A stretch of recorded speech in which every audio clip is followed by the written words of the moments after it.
Drinking a beer My on the business beach. works for me. I don't have to do anything. Yeah. You know, it's And like, come on, mate. Yeah.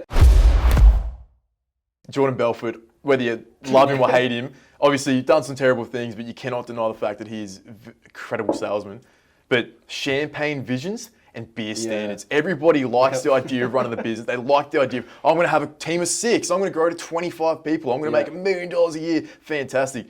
But they get stuck and they stay in the vision. You're meant to set goals, but you set a goal so you can work backwards and go, what are the logical steps to get me there? Yeah. If you just live in that vision and you don't, model out or map out or reverse engineer what are the logical steps to get to this destination, things don't change. At all. And I guess that always ties into that famous quote that people always hear is, knowledge is power. And I think it was Napoleon Hill. I can't quote it specifically, but he essentially said, knowledge isn't power, it's turning knowledge into an actionable plan that you can execute on. That's power, because ideas are nothing if they just stay in your head as ideas, or visions that just stay in your head as visions. If you're not willing to do the action, and we always preach the building blocks is Rome wasn't built in a day, but they were laying bricks every hour.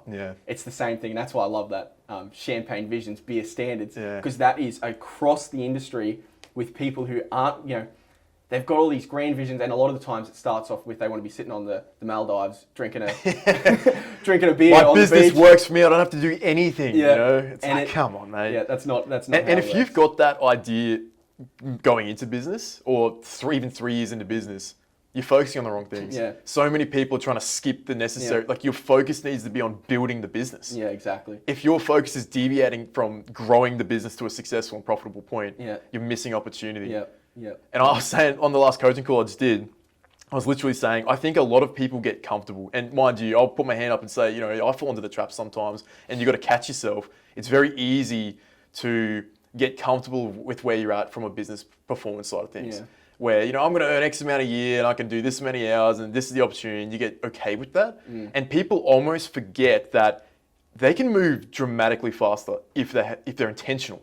If they're literally being intentional with their action and trying to move the needle actively, proactively, and aggressively, and not going around yelling at people, but like being intentional with what you're doing, you can move so much faster than what a lot of people think they actually can do.